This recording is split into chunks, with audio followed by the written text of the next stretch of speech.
I'm in the Mass Media Group, and we're going to have a wonderful conversation with an individual who hopefully will give us some not only inspiration but some history on what's going on in Sacramento, especially when it comes to land theft and land grabbing of people who descend from U.S. chattel slavery here in the United States and in California.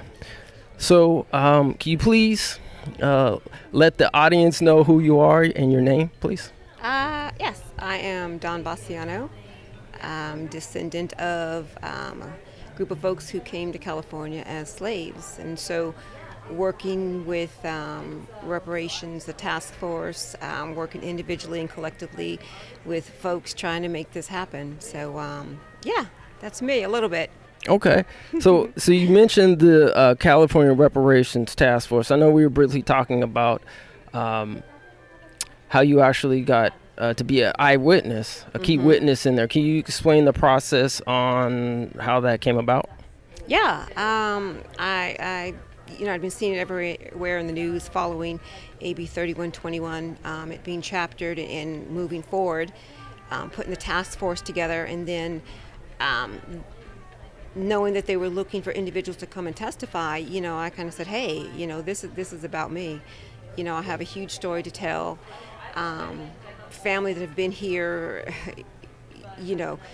through slavery, after slavery, played a huge part in what we're trying to do as far as recognizing black families, what they own, what we've done, and our key piece and our part in trying to make reparations happen. So able to testify, told the story of my family, actually a descendant of Nancy and Peter Gooch, who were brought here as slaves.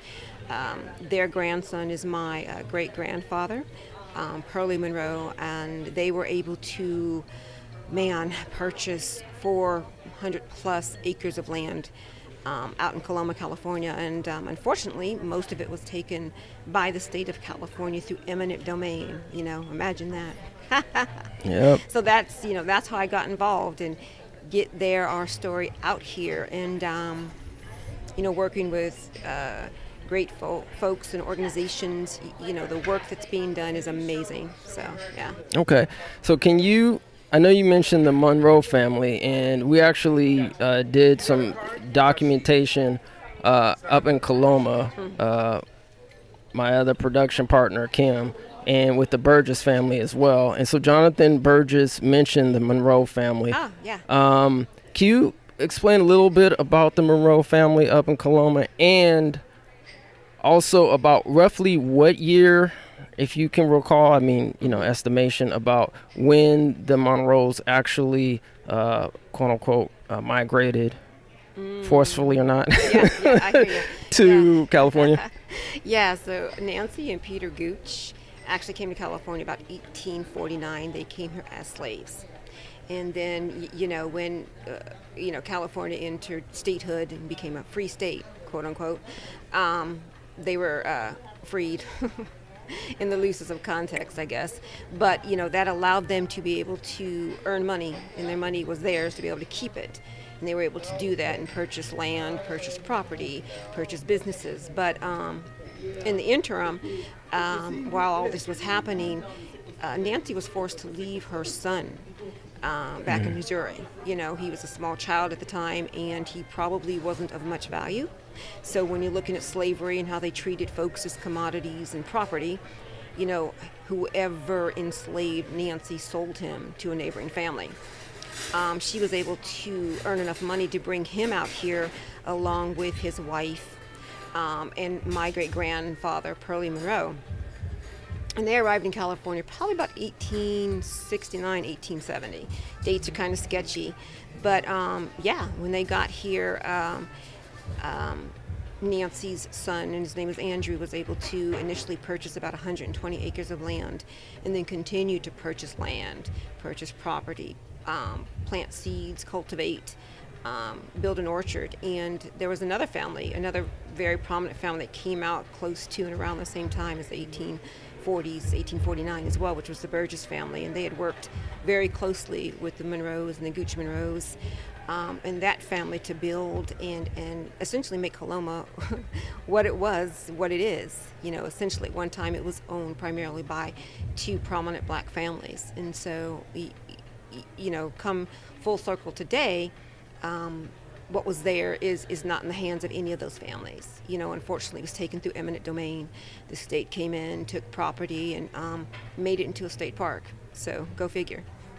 Yeah, I mean, we did some documentation, and there's a person who I found out later on, who's a good friend of our family. His name is John Pope down in Allensworth. Oh, amazing! And we had a chance to actually document it, and I mean, it's just the atrocities. We actually went up to Weed too as well to document some things, California, and even when you talk about Allensworth, eminent domain and what happened, to those people down there, it just seems like the history has been, unfortunately, something that's been consistent here in California that a lot of people don't know. So in terms of land theft and eminent domain, I do actually want to briefly touch about Coloma maybe in the next question. But before we go, can you explain and please clarify if I'm incorrect about this, but I believe at the task force you mentioned about something that happened to your ancestors here in Sacramento. Is that I don't know if that's true or not, but can you just refresh my memory on that? I don't recall that specifically, but I did have a discussion when I did testify. I talked about my maternal side of my family. Okay. And so there was a significant amount of property that was owned down in Midtown Sacramento. And so that was taken through eminent domain as well. And in fact, where Sutter Memorial Hospital sits today, downtown, was once owned by the maternal side of my family. But that property was seized and taken by the state of California under eminent domain as well. So maybe that's the reference to what happened here in Sacramento. But it happened everywhere. It happened everywhere throughout California, and that was a legal tactic and mechanism to take land. I want this, it's profitable, and I think it's more rooted in racism. It's like, how dare you black folks own anything of value? And so I think that's really more where it stemmed and where it's rooted. Because it happened to other families. It happened to folks that were not black, but not on the level, not with the consistency that it has with black Americans and black families here in California. And that's what really needs to come out. I'm hoping that when all this is said and done, we know the true history. Why California used this tactic and why it was targeted towards black folks. That's what we need to know. That what needs to come out. That's what everyone needs to know. That needs to be part of our history. When we pick up a book, when kids are educated, we know what it looked like, who framed California, who made or helped make what it is today, and how it happened. Okay, 2 more questions. One is, I just want to, before I ask the question, when you do speak about Midtown as well, there's a person by the name of Les Robinson, who's a descendant of somebody by the name of Daniel Blue. I don't know if you're familiar with Daniel Blue. No. Well, Daniel Blue, he's the one who created and founded St. Andrew's African Methodist Episcopalian. Get it out. AME, which currently sits on 8th Avenue or Street or something like that, downtown. There's a park right across the street. But his ancestor is the founder of that church, which originally was down here not too far from the Amtrak station and the railroad station. And Les is actually looking into how his ancestor possibly could have gotten eminent domain as well. So this travesty is totally happening as we speak. Yeah. So in terms of like the Monroe family, and you mentioned, what was the other family that you? Gooch Monroe. Gooch Monroe. Because Okay. Nancy and Peter Gooch, when they were enslaved, they were given the last name Gooch. When they had to, give their son away, he was sold to a family with the last name Monroe. So that's why I say the Gooch Monroe. Gooch Monroe. Okay. So do you have any idea or concept, kind of like what they were doing around that time when they came to California? Well, when they initially came, they were working. A lot of Well, my great grandparents, Nancy and Peter Gooch, I think when they came, all that I've seen is they were feeding the miners. So they were enslaved, but their task was to feed the miners, sew clothing, men clothes. And then Peter, her husband, he had worked in the mines and also helped around, probably building fences, helping to build homes, build structures. It's unfortunate because a lot of that information is not readily available either. But just from oral history, that's what I've been told. She kind of cooked, cleaned, did those type of things, domestic work, to say, but under the thumb of her enslaver. So. Okay. Are you familiar with Bruce's Beach? I am familiar with Bruce's Beach. Okay. Yeah. And are you familiar with the current, I guess, at least current outcome Yeah. of what happened to Bruce's Beach? I sure am. Okay. Can you give us your thoughts and opinions on what happened to Bruce's Beach? I'm devastated. I'm devastated because I think they missed in the importance and significance of being able to get that land back. What it truly means to black folks at the time to be able to own something back then, have it taken, and gosh darn it, y'all got it back. It's so much bigger, broader picture and importance than just a monetary value that's been associated with it, right? So I wish they had kept it. I wish they had held on to it. And another thing, I think when it was given back, those laws and policies that are in place didn't give them the method in which they could have held on to it, right? So that's some things that we need to look at and changing. So moving forward, when land is returned, when property is returned, we're given the fair assessed value if we can't get the property. But there's also mechanisms and laws and policies set in place that we can hold it, keep it, create that generational wealth, right?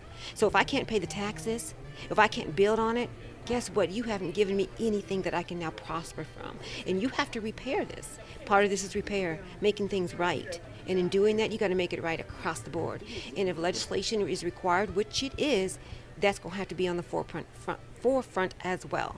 So I hope that in all of this, and I know Chris got this, there's going to be some legislation that makes that happen. We give it back, we're going to make sure you can keep it if you choose to keep it.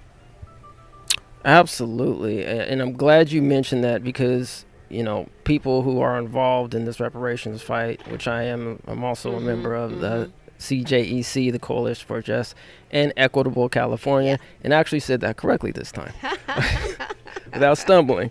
That actually in the 500-page report, and I'm speaking to those who are possibly listening to this right now, if you haven't listened to the report, we actually read it on Amen the Mass Media Group. We're also read the 100 preliminary consolidated proposal for the 100-page report that actually followed the 500-page proposal report that hopefully by maybe July 1st of this year will be completed. So we will see, but within that report, they do mention eminent domain in land. So I know, and I briefly want to just one more question about land. So in terms of not only your ancestors, right? What do you think California can do legislatively to make sure that this doesn't happen again? Goodness. There's laws out there that exist today that are on the books that were specifically targeted to prevent black folks from prospering. We need to remove those laws. We still feel the ill effects of redlining. We still feel the ill effects of not being able to have access to employment, right? Employment, higher education. There's a reason why, schools that are in socioeconomically deprived areas, usually black areas, are put there. It's a reason why that they don't have the funding and the footing to do better than what they do. It's done by design. All those legislative measures and those laws that are put in place need to be removed. We need to look at every single law that is here in California through a racial equity lens. And I'm looking at a racial equity lens from black perspective. Change them, remove them, right? We should be, if we want a higher education, guess what? We get it, it's free, period. We want to get a graduate degree, we need to get one, and it should be at the cost of the state of California because we've been denied that for so long. Many of us don't have graduate degrees because guess what? We can't afford them.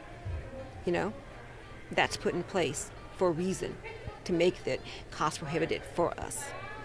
Not giving us access and a mechanism to be able to go from, guess what, school to the educational pipeline to getting resources that are available to us that have been denied and not available. Housing is a big thing. I'm not looking at getting low and affordable housing. I'm looking at housing ownership.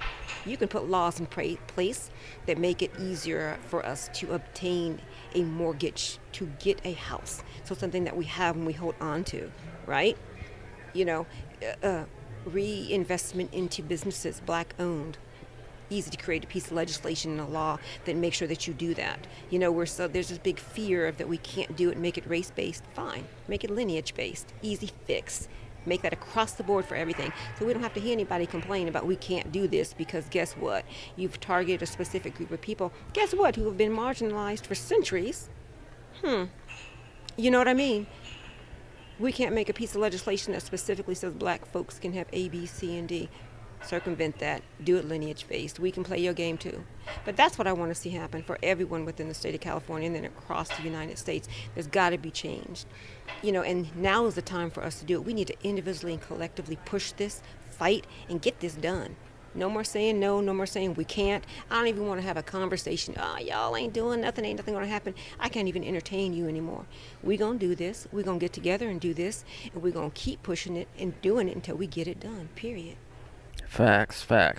Well, I just want to say I really appreciate your time. It takes a lot of courage, to tell your story. It does. On our platform, that's what we try to do. We try to highlight, people's story so we can get out there. And so speaking of that, do you have, if you want to put any social media, people can contact you, or if not, that's fine too. But do you have any way that people can contact you if they have any more questions in terms of your family or anything? Yeah, I don't, I'm not really big on social media, but I am on Facebook. So reach out to me, Dawn Bastiano. If you have any questions, anything, we just need to talk. All of us need to get out there. If people want to sit down and ask you about reparation, what it looks like, what we need to be doing, what you can do, have a conversation with that person. Get out there, talk. Engage with CJAC. Reach out. It's there. The information is here. Y'all, the time is here. Let's just do this. All right. We're talking. Let's do it. All right. Thank you.